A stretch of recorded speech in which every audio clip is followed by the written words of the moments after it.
Who do you think LeBron should take? What's his draft strategy should be? I think what he should do is try to look at a free agent for next season. There we go. I like the fact that if he control a little bit and maybe rekindle the relationship between him and Kyrie. Oh. I think they were a great tandem. They definitely gave the Warriors a heck of a run on their championship. But you think he could still recruit Kyrie after all that has happened?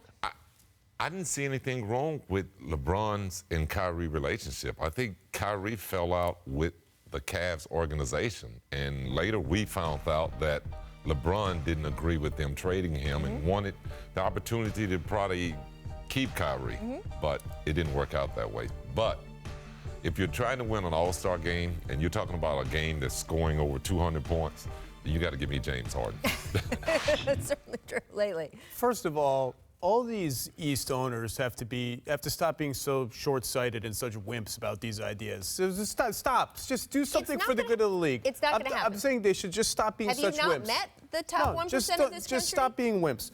Second of all, who I want him to pick and who he should pick is Steph. I want to see the two guys who have defined the NBA for the last 5, 6, 7, 10 years. The contrast in styles, two different ways of defining the NBA. I want to see them on the same team for the first time. That's who I want him to pick. Well, okay, but that would have nothing to do with recruiting. I don't think this matters. I don't think it matters for recruiting. I don't think it's going to matter who you pick first or second. You know, if you snub someone all the way till the end, maybe it matters. But I don't think that matters. I mean, the Kyrie thing is interesting. I think Kyrie did have some issues with LeBron when he left Cleveland, but as we've seen since he sort of progressed through this Boston team, he called LeBron and apologized a couple weeks ago and said, hey, I understand now more what was going on between us, so maybe, I don't know.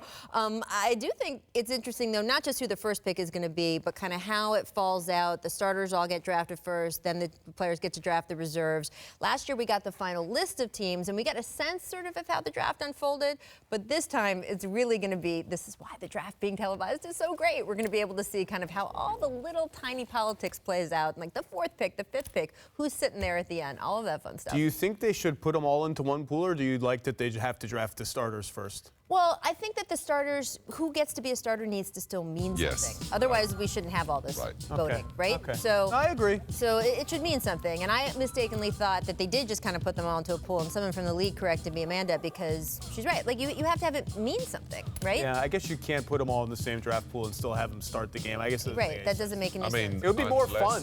I think it would be more fun if you took that approach and then just sort of get rid of the all-star starters and let the captains pick the all-star starters. It would be fun. It would, if they did it that way, then I think you'd have to kind of get rid of the coaches having a voice, and then you would just let all 24 players be picked by this 50% fan vote, 25% players, 25% media.